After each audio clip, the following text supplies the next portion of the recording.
বাংলাদেশে মিলে যাচ্ছে মেঘালয়ের গ্রাম, যা বলছে দিল্লি। বাংলাদেশে তাহলে কি মেঘালয়ের কোনো গ্রাম যুক্ত হচ্ছে? খেলা কিন্তু জমে গেছে আমাদের এই পার্শ্ববর্তী দেশ ভারতে, একেবারে খেলা জমে ক্ষীর হয়ে গেছে। আপনারা নিশ্চয় এই খবর লক্ষ্য করেছেন যে এই শেখ হাসিনা এইখানে আসার কারণেই, সে যে একটা কুপা, এই কুপা এখানে আসার কারণেই এই ধরনের ঘটনা এখানে ঘটেছে। এর বাংলাদেশ থেকে এই ঢেউ প্রথমে আশ্রয় পড়েছিল শ্রীলঙ্কায়, তারপরে নেপালে, এবার সেই ঢেউ আশ্রয় পড়েছে খোদ ভারতে। এবার মাফিয়া বসুন্ধরা ধরা খাবে। বসুন্ধরার 5টি মিডিয়াতে প্রশাসক বসানোর জন্য আদালতের দ্বারস্থ হয়েছেন ব্যারিস্টার এম সারওয়ার। আমি ভারতের সেই কুলাঙ্গার নরেন্দ্র মোদী এবং সুধীন্দ্র অধিকারীকে পরিষ্কার ভাষায় বলে দিতে চাই, তাহলে বাংলাদেশের 20 কোটি মানুষ মুসলমান, পাকিস্তানের 20 কোটি মুসলমান, ভারতের 50 কোটি মুসলমান নিয়ে যে লং মার্চের মাধ্যমে আমরা ভারতে প্রবেশ করব এবং ভারতে প্রবেশ করে 7 সিস্টার দখল করে সেই দেশে বাংলাদেশের পতাকা উত্তোলন করে ইহুদিবাদের হিন্দুস্তানের কবর রচনা করব। মণিপুরের পর ভারতের মেঘালয়ে শুরু হয়েছে জাতিগত সহিংসতা। বৃহস্পতিবার রাত থেকে দুটি জাতিগোষ্ঠীর কয়েক দফা সংঘর্ষ হয়েছে। শাব্বাস মাননীয় প্রধানমন্ত্রী তারেক রহমান সাহেব, শাব্বাস, আপনাকে যতই দেখছি ততই মুগ্ধ হচ্ছি। এবার আপনি যা করলেন এটারও প্রশংসা না করে পারলাম না। প্রধানমন্ত্রী তারেক রহমান কি করেছে জানেন? জানলে আপনারা নিশ্চিতভাবে অবাক হয়ে যাবেন এবং তারেক রহমানকে স্যালুট করতে বাধ্য হবেন। মাননীয় প্রধানমন্ত্রী জনাব তারেক রহমান ব্যক্তিগতভাবে দুইটা কাজ করেছেন, দুইটা উদ্যোগ নিয়েছেন, দুইটা সিদ্ধান্ত নিয়েছেন, যেটা অনিবার্যভাবে বাস্তবায়ন হবে। সেই সিদ্ধান্ত জামাত এনসিপির মন জয় করতে পেরেছে, বিরোধী দলের মন জয় করতে পেরেছে। ইটস ভেরি সিগনিফিকেন্ট এবং রাজনীতি ওভারঅল এটা একটা মহা সুখবর এবং আওয়ামী লীগের জন্য এটা একটা কঠিন দুঃসংবাদ। শাবাশ, ভারত একটি রাজ্য হারিয়ে ফেলল এবং সেই রাজ্যটি গ্রহণ করলো বাংলাদেশ। অপরদিকে তারেক রহমান বিশাল বাজিমাত ঘটিয়ে দিয়েছে। প্রিয় দর্শক বন্ধুরা, আজকের এই ভিডিওটি খুবই গুরুত্বপূর্ণ, খুবই চাঞ্চল্যকর। আপনারা ইতিমধ্যে ভিডিওর অংশ বিশেষ এবং শিরোনাম দেখে গেস করে ফেলেছেন কতটা গুরুত্বপূর্ণ, কতটা চাঞ্চল্যকর হবে আজকের এই ভিডিওটি। আমি আশাবাদী সম্পূর্ণ ভিডিওটি দেখবেন, একটু স্কিপ করবেন না। আজকের এই ভিডিওটি সম্পূর্ণ দেখলে সব কিছু বুঝতে পারবেন, আপনাদের কাছে পানির মতন ক্লিয়ার হয়ে যাবে। আমি আর বেশি কথা না বাড়িয়ে সরাসরি আপনাদের সেই কাঙ্ক্ষিত এবং বিস্তারিত ভিডিওতে নিয়ে যাবো। তার আগে ছোট্ট রিকোয়েস্ট, যারা এরকম ভিডিও দেখতে ভালোবাসেন, পছন্দ করেন, চ্যানেলটি সাবস্ক্রাইব করে পাশে থাকা বেল আইকনটি বাজিয়ে রাখুন। চলুন তাহলে এই ভিডিওতে লাইক করে বিস্তারিত ভিডিওটি দেখে আসি মোবাইলের স্ক্রিন থেকে ধারাবাহিকভাবে একের পর এক। ভারতের সেই কুলাঙ্গার নরেন্দ্র মোদী এবং সুধীন্দ্র অধিকারীকে পরিষ্কার ভাষায় বলে দিতে চাই, যদি শহীদ শরীফ উসমান হাদির খুনি ফয়সাল করিমকে বাংলাদেশের হাতে 20 দিনের ভিতরে যদি তুলে না দেওয়া হয়, তাহলে ভারতের কপালে যে গজব আসবে, যে ভয়াবহ দুর্গতি আসবে, যে কঠিন পরিস্থিতির মুখোমুখি হবে ভারত, সেই জন্য আমি কঠিন হুঁশিয়ারি করে বাংলার প্রান্তর থেকে জানিয়ে দিতে চাই, সেই ইহুদিবাদের দূষর, সাম্রাজ্যবাদের দূষর, সেই সমস্ত ইহুদিবাদের ইসরায়েলের এজেন্ট ভারতের নরেন্দ্র মোদীকে বলে দিতে চাই, 20 দিনের ভিতরে যদি ফয়সাল করিমকে, হাদিকে হত্যাকারীকে যদি আপোষে বাংলাদেশের বুকে যদি প্রেরণ না করা হয়, তাহলে বাংলাদেশের 20 কোটি মানুষ মুসলমান, পাকিস্তানের 20 কোটি মুসলমান, ভারতের 50 কোটি মুসলমান নিয়ে যে অগ্নিগর্ভ ধারণ করে প্রতিবাদের সেই কঠিন শিখরে উঠে যে লং মার্চের মাধ্যমে আমরা ভারতে প্রবেশ করব এবং ভারতে প্রবেশ করে 7 সিস্টার দখল করে সেই দেশে বাংলাদেশের পতাকা উত্তোলন করে ইহুদিবাদের হিন্দুস্তানের কবর রচনা করব। প্রয়োজনে রক্ত লাগে রক্ত দেব, জীবন লাগে জীবন দেব, কল্লা লাগে কল্লা দেব, প্রয়োজনে শহীদ হয়েও হলে বাংলার জমিনে সেই হাদি হত্যার বিচার কায়েম করব ইনশাল্লাহ। বন্ধুরা আমার, আমি দ্ব্যর্থহীন ভাষায় সেই আওয়ামী লীগের দূষর, সেই আওয়ামী লীগের রাক্ষসী রানী কটকটি সেই শেখ হাসিনাকেও পরিষ্কার ভাষায় হুঁশিয়ারি করে দিতে চাই, বাংলাদেশ আর ভারত সমান না।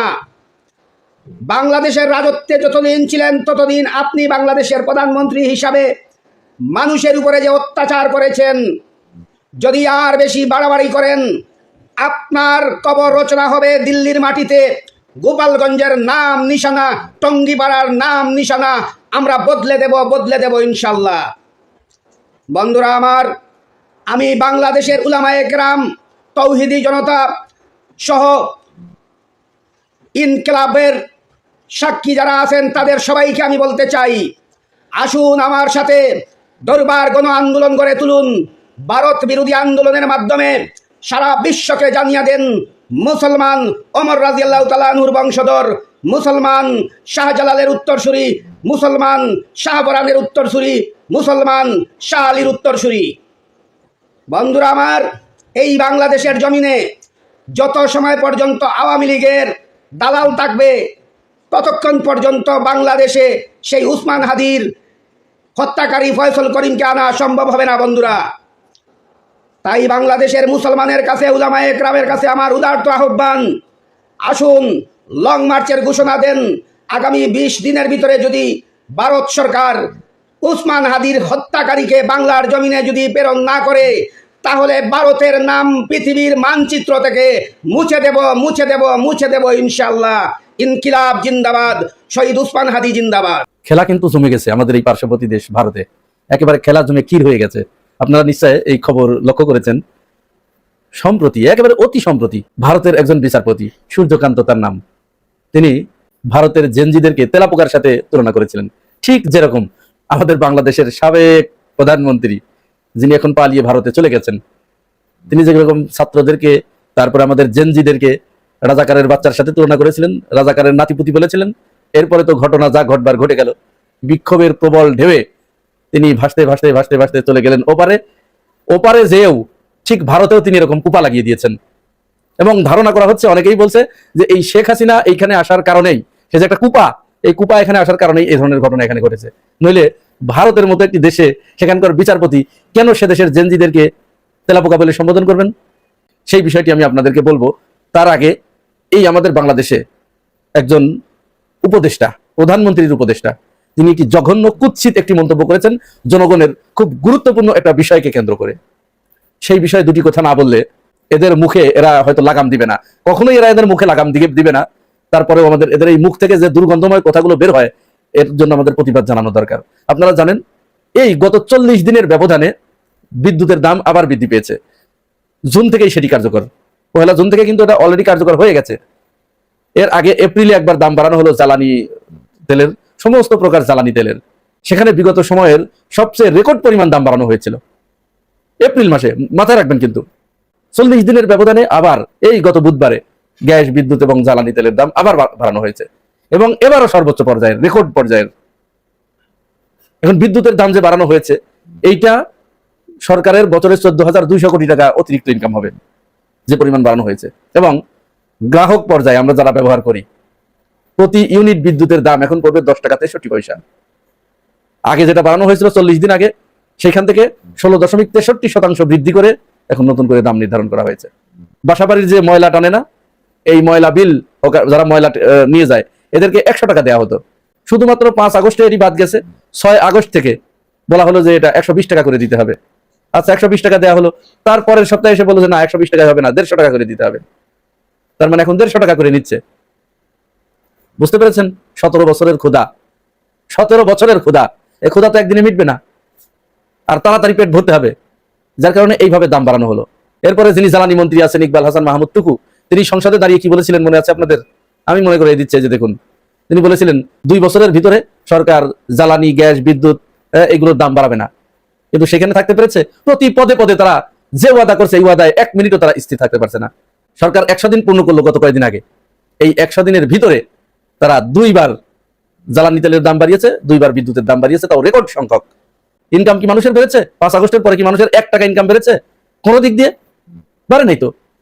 তাহলে ইনকাম যেহেতু আপনি মানুষকে বৃদ্ধি করে দিতে পারেন নাই, চাকরিজীবীদের আপনি বেতন বৃদ্ধি করে দিতে পারেন নাই, কোনো পে স্কেল দেন নাই, সাধারণ মানুষের রিক্সা চালায় যারা, তাদের ভাড়া বৃদ্ধি পায় নাই, এর ভিতরে আপনি 2 বার জ্বালানি তেলের দাম বৃদ্ধি করলেন, 2 বার বিদ্যুতের দাম বৃদ্ধি করলেন, তো স্বাভাবিকভাবেই এটি তো প্রতিবাদ করার কথা। রাজনৈতিক দলগুলো প্রতিবাদ করবে, এটি তো খুবই স্বাভাবিক। এবং মজার ব্যাপার হচ্ছে, এই যে দামটা বৃদ্ধি করা হয়েছে, এটা কিন্তু কারোর সাথে কোনো পরামর্শ করা হয়নি, এবং রাতের অন্ধকারে অনেকটা চুপি চাপে জনগণ অলরেডি বলতে শুরু করেছে যে আগেই ভালো ছিলাম। এই কথাটি আমরা শুনতে চাই না। আগেই ভালো ছিলাম এই কথাটি যখন কেউ বলে, আর যারা জুলাই গণঅভ্যুত্থানের পক্ষের শক্তি যারা আছে, তারা যখন এটি শোনে, তাদের হৃদয়ে রক্তক্ষরণ হয়। কিন্তু এই কাজটা তো আপনারা করার সুযোগ করে দিচ্ছেন এই জাহিদুর রহমানের মতো লোকদের দিয়ে। ভাবখানা বলছে, ভাবখানা এমন যেন জনগণ জামাতের পকেটে টাকা দিয়ে গ্যাস বিদ্যুৎ কেনে। তার মানে আকাম কুকাম করবেন, জামাত ইসলাম চুপ থাকবে। জামাত ইসলাম চুপ থাকলেই তো আপনারা সব আকাম কুকাম গুলো নির্দ্বিধায় করতে পারেন, এরকম। এদেশের জনগণ বুকাশুকা জনগণ কোনো খোঁজ খবর রাখে না। জামাত ইসলাম কেন এগুলো সরগোল করবে? আমরা যাচ্ছে তাই করবো। চাঁদাবাজি আগে 100 টাকা জায়গায় এখন 150 টাকা নেবো। সবজির ট্রাকে আগে যে পরিমাণ নিত তার থেকে বাড়িয়ে নেওয়া হবে।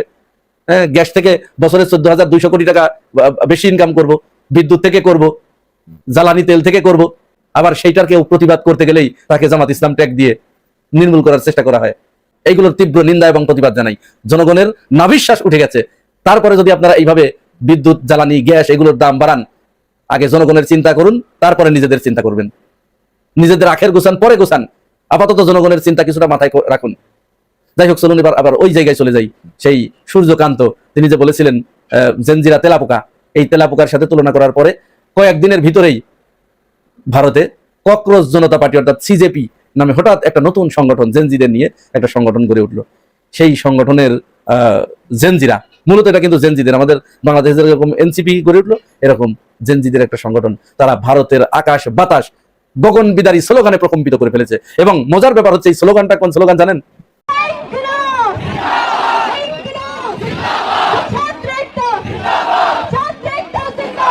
ইনকিলাব ইনকিলাব জিন্দাবাদ জিন্দাবাদ। বাংলাদেশ থেকে এই ঢেউ প্রথমে আশ্রয় পড়েছিল শ্রীলঙ্কায়, তারপরে নেপালে, এবার সেই ঢেউ আশ্রয় পড়েছে খোদ ভারতে।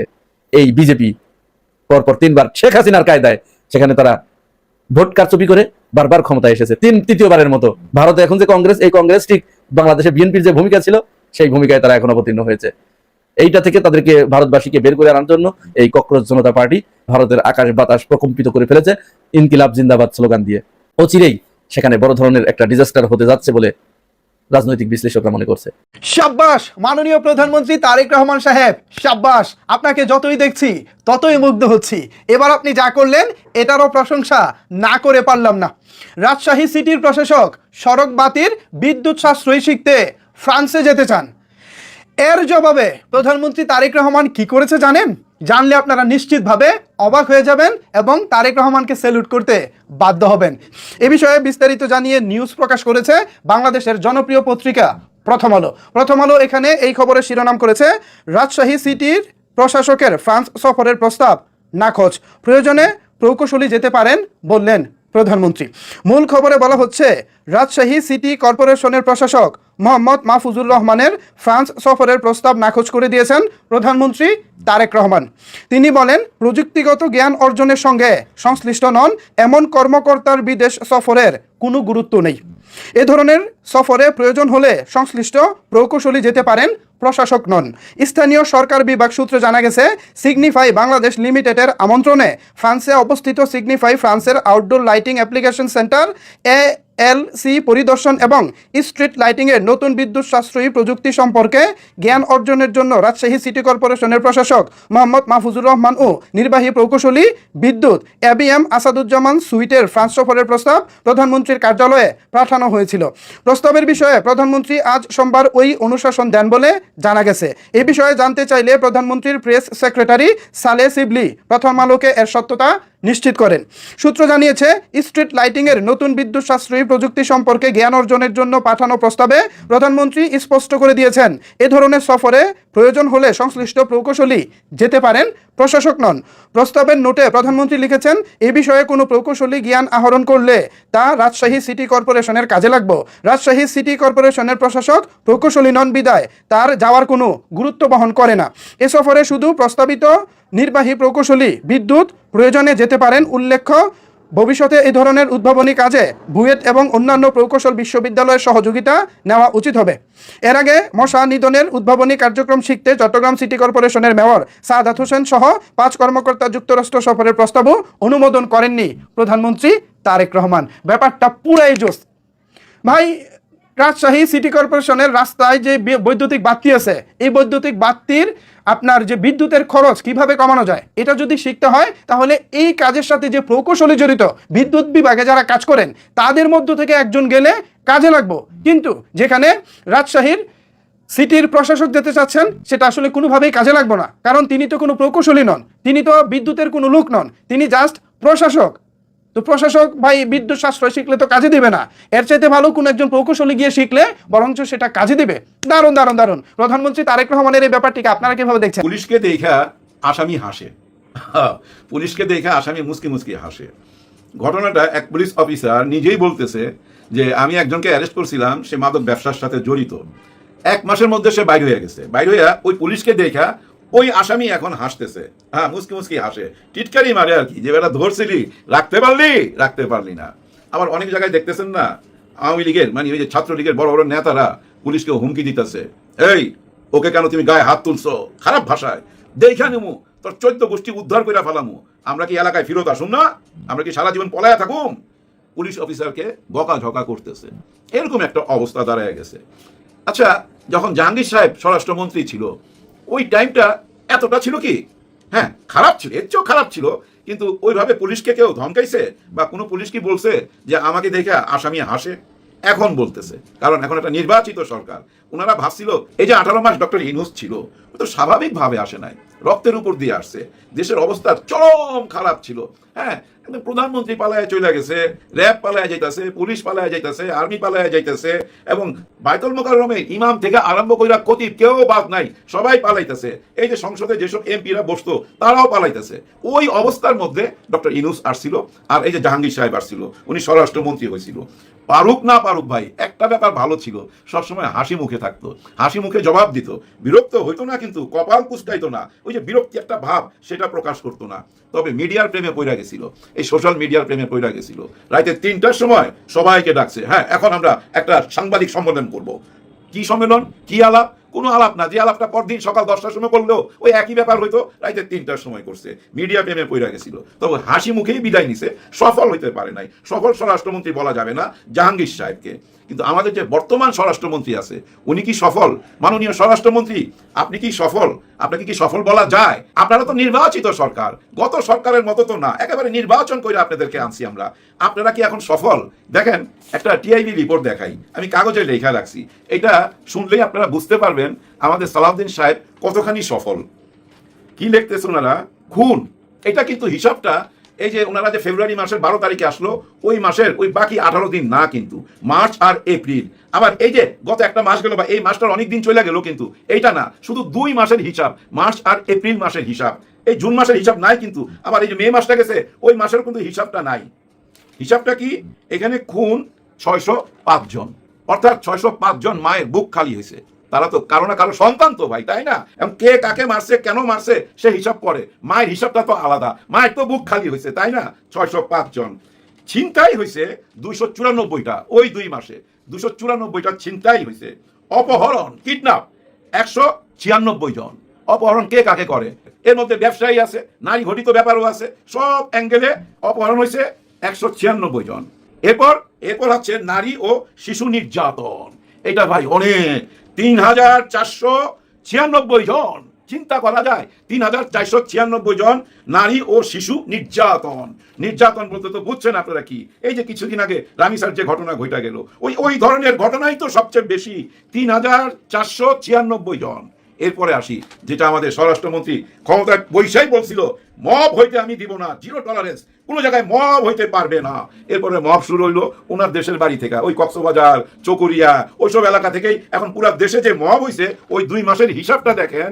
মবের হিসাব হচ্ছে 69 থেকে 80টা, কারেক্ট হিসাবটা নাই বইলায় ওই 69 থেকে 80টা। কিন্তু নিহতের ব্যাপারটা দেখেন, এই মবে নিহত হয়েছে 31 থেকে 42টা, 31 জন থেকে 42 জনের মতো নিহত হয়েছে। পুরা হিসাবটা এখন একবার চোখ বুলান্ত, ভয়াবহ ব্যাপার না, মাত্র 2 মাসের। আরো 1 মাস এই যে কয়দিন গেল এই মাসের, এইটা তো বাদ রয়েছে, এইটা যদি জোড়া দিতে চান সংখ্যাটা আরো বাইরে গেল না, হাহাকারটা আরো বাইরে গেল না। এখন কি আমরা বলতে পারি মাননীয় স্বরাষ্ট্রমন্ত্রী সাহেব আপনি কি সফল? দেখেন সালাউদ্দিন সাহেব, আপনার দিকে কিন্তু টোটাল দেশের মানুষ তাকায় থাকে, এর পিছনে কারণ আছে, নিশ্চয়ই আপনি জানেন, কারণ আপনি একটুখানি বিতর্কিত। আপনি শিলংয়ে ছিলেন, ওই বদনামটা তো আপনাকে দেওয়া হয়, আপনার সাথে ট্যাগ দেওয়া হয়, ভারতের একটা ট্যাগ দেওয়া হয়। এই ব্যাপারটা আমাদের দেশের সবাই জানে এবং সাংবাদিক ভাইরাও জানে। খেয়াল আছে ওই যে সাংবাদিকদের সামনে একবার আপনি আইসা দাঁড়াইছিলেন, স্বরাষ্ট্রমন্ত্রী আইসা দাঁড়াইছিলেন, আর পিছন থেকে একজন বলতেছিল ওই ইন্ডিয়ান মালটানা, ইন্ডিয়ান মালটানা, ওইটা কিন্তু ভাইরাল হয়েছিল। নিশ্চয়ই স্বরাষ্ট্রমন্ত্রী সাহেব নিশ্চয়ই আপনি এই ব্যাপারগুলো দেখছেন, কিন্তু আপনাকে যখন গতকাল না পরশুদিন প্রশ্ন করা হইলো এই বর্ডার কিলিং নিয়ে, তখন আপনি একটা উত্তর দিছিলেন যে এটাকে বর্ডার কিলিং বলা যাবে না, কেন বলা যাবে না? আপনি সুন্দর ব্যাখ্যা দিচ্ছেন, একদম আইনের মধ্য থেকে ব্যাখ্যা দিচ্ছেন, যা বলছেন বেআইনি কোনো কথা বলেন নাই, টোটালটাই আইনের ভিতর থেকে কথা বলছেন। যে এটা যদি তাদের এলাকায় হয়, মানে পার্শ্ববর্তী দেশের সীমান্তের ওই পারে ওই ঘটনাটা হয়, তাহলে ওইটা তাদেরকে অ্যাড্রেস করতে হবে, এটার সাথে তো আমরা জড়িত না। আবার 0 পয়েন্টে কিছু কিছু হত্যাকাণ্ড হয়, সেটা নিয়ে হয়তো আমরা আলাপ করতে পারি। তার মানে কি জানেন, আপনি বুঝাইতে চাইছেন যে সত্যটা এখানে স্মাগলিং এর একটা ব্যাপার আছে, এই চোরাচালানির সাথে যারা জড়িত তারা ওই পারে যায়, ওই পারে যাওয়ার পর বিএসএফ গুলি করে, ওই কারণে নিহত হয়, এটা তাদের ব্যাপার। কিন্তু এই মুহূর্তে এই কথাটা যদি আপনি বলেন, ফালানির ব্যাপারটা কি ওদের ব্যাপার ছিল? ফালানি যখন তারের মধ্যে ঝুলা ছিল, ওইটা কি তাদের ব্যাপার ছিল? আমরা সীমান্ত হত্যা বলতে বুঝি কি জানেন, মানুষ হত্যা করা হচ্ছে।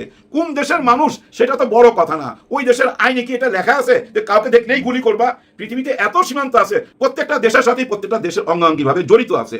এরকম কিলিং কোথাও হয়? শুধু আমাদের এই সীমান্ত হয়, ভারত এবং আমাদের সীমান্ত হয়। ওদের আইন কি বলে ওদেরকে মেরে ফেলতে হবে? না, ওদের আইন কি বলে ওদেরকে অ্যারেস্ট করতে হবে, প্রয়োজনে বিজেপির সাথে মিটিং করতে হবে, ফ্ল্যাগ মিটিং করতে হবে, কিন্তু হত্যা করতে হবে এরকম কোনো আইন কোনো দেশে নাই। কিন্তু আপনার কথা অনুযায়ী বর্ডার কিলিং নিয়ে আপনি যে ব্যাখ্যাটা দিলেন, এই ব্যাখ্যা টোটালটা ওদের পক্ষে চলে গেল। কিন্তু আপনি একবার চিন্তা করেন, আপনার কথাবার্তাগুলো টোটাল ওদের পক্ষে। এমনিতেই আপনাকে মানুষ ওদের পক্ষের লোক মনে করে, আপনি তো উত্তরটা ঘুরে দিতে পারতেন যে হ্যাঁ এগুলোর বিচার হওয়া উচিত, কেউ কাউকে মাইরা ফেলবে এরকম আইন পৃথিবীতে থাকা উচিত না। এই ধরনের একটা কথা বললে নিশ্চয়ই আপনি বাহবা পাইতেন, কিন্তু আপনি ওই ধরনের কথা না বইলা আপনার কথাগুলো ওদের পক্ষে চলে গেছে। এমনিতে তো দেখতেছেন সীমান্তের মধ্যে কি হচ্ছে, 70 থেকে 75 ঘন্টা 10 জন মানুষ, আহারে মানুষ, ওর মধ্যে 2 জন ছোট্ট বাচ্চা আছে, একজন বৃদ্ধ আছে, 2 জন মহিলা আছে, একজন মা আছে। এই 10 জন মানুষ গত 75 ঘন্টা যাবত না তারা ভারতের না তারা বাংলাদেশের, দুই পক্ষ দুদিকে বন্দুক তাক করে রয়েছে, আর তারা মাঝখানে। এর মধ্যে বৃষ্টি হইতাছে, ক্ষেতের আইলের মধ্যে আশ্রয় নিছে। 70-75 ঘন্টা কি খাবে, কোথায় পেশাব পায়খানা করবে, পুরা ফ্যামিলিটা বন্দুকের মুখে। এটা কোনো মানবতা? কোথায় সেই মানবতা? আর ফেরিওয়ালারা ওনারা কিন্তু আইসা ওই শাহবাগে কেউ দাঁড়াইলো না, কেউ কোনো মুখ খুললো না। আমাদের এই ডকশুগুলার মধ্যে কেউ কি তেমন ভাবে মুখ খুলতেছে? কেউ মুখ খুলতেছে না। মনে হচ্ছে ভাসুরদের নাম মুখে নেওয়া যাবে না। যাই হোক, আমরা এবার ফেরত আসি আবার ওই আগের জায়গায়। বর্তমান এই টিআইবি রিপোর্ট নিয়ে যে পরিস্থিতি দেখা দিছে, এটা একটা ভয়াবহ ব্যাপার না? যে কেউ মনে করবে যে আমাদের এই স্বরাষ্ট্রমন্ত্রী বিফল, উনি সফল হইতে পারতেছে না, কিন্তু ওনার উপরেই তো আমাদের সবচেয়ে বড় ভরসা। কারণ কি জানেন, প্রধানমন্ত্রী সবচেয়ে কাছের মানুষ যদি কেউ হয়, এটা হচ্ছে আমাদের সালাউদ্দিন সাহেব। আমরা আগাগোড়া সব সময় দেখে আসতেছি সালাউদ্দিন সাহেবকে ভীষণ ভাবে মান্য করে আমাদের মাননীয় প্রধানমন্ত্রী। দেখেন, সব মন্ত্রণালয়ের দিকে তাকান, যতগুলো মন্ত্রী আছে সবাই সঙ্গে কিন্তু একজন প্রতিমন্ত্রী আছে। শুধু প্রতিমন্ত্রী না, আবার একজন উপদেষ্টাও আছে। হ্যাঁ, একজন উপদেষ্টাও আছে। শুধু একটা জায়গায় এই স্বরাষ্ট্রমন্ত্রীর পদে এখানে কোনো প্রতিমন্ত্রী নাই, এখানে কোনো উপদেষ্টা নাই। তার মানে কি জানেন, আপনি হচ্ছেন প্রধানমন্ত্রীর সবচেয়ে কাছের মানুষ।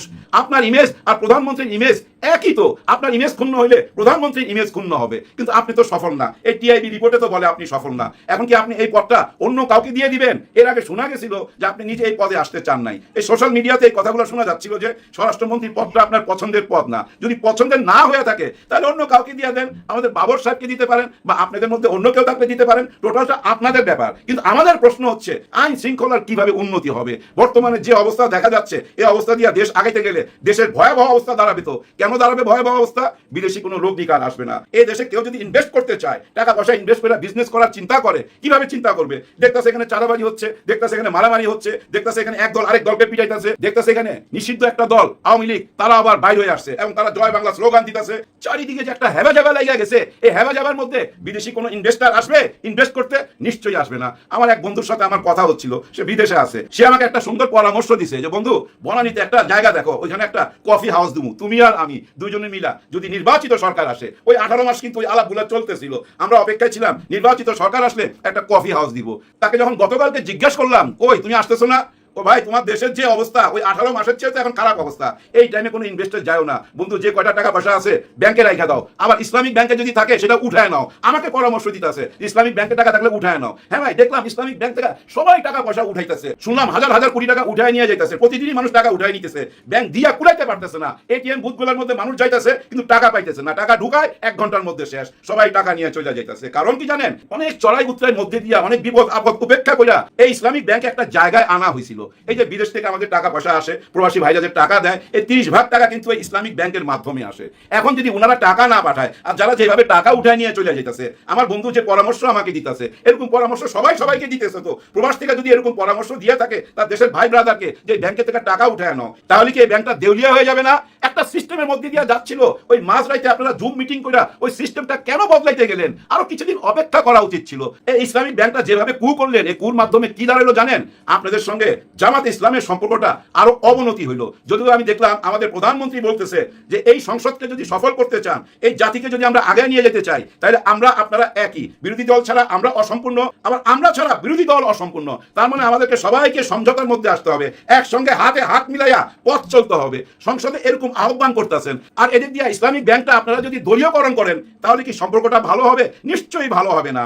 যে কথা সে কাজ হইতে হবে, কথা একরকম কাজ অন্যরকম, তাহলে তো হবে না। বেশি কথা আর বললাম না, শুধু প্রশ্ন রেখে গেলাম আমাদের সালাউদ্দিন সাহেবের কাছে যে সালাউদ্দিন সাহেব, প্রধানমন্ত্রীর সাথে আপনার যে সম্পর্ক, আপনাদের দুজনকে আমরা আলাদা করে দেখি না, কিন্তু তার মানে আপনার হাতেই কিন্তু প্রধানমন্ত্রীর ইজ্জত। আইন কানুন প্রশাসনের দিকে গভীরভাবে নজর দেন। যদি মনে করেন যে না এটা আমাকে দিয়ে হচ্ছে না, এটা লজ্জার কিছু না, অন্য কাউকে দিয়ে দেন। অন্য কাউকে দিবেন কি না দিবেন এটা আপনাদের ব্যাপার। আমাদের জনগণের শুধু চাওয়া শান্তি, সে শান্তি কিভাবে আইনা দিবেন সেটা। প্রিয় দেশবাসী, শুরু থেকে শেষ পর্যন্ত যারা এই ভিডিওটি দেখেছেন সকলকে জানাই অসংখ্য অসংখ্য ধন্যবাদ। যারা এরকম নিউজ ভিডিওতে পেতে পছন্দ করেন তারা অবশ্যই এই চ্যানেলটি সাবস্ক্রাইব করে পাশে থাকা বেল আইকনটি বাজিয়ে দিবেন। যারা এখনও এই ভিডিওটি শেয়ার করেননি, এই ভিডিওটি দ্রুত শেয়ার করে সকলকে দেখার সুযোগ করে দিন। আজকের মতন এই পর্যন্ত, দেখা হচ্ছে পরবর্তী কোনো ভিডিও নিয়ে ইনশাল্লাহ।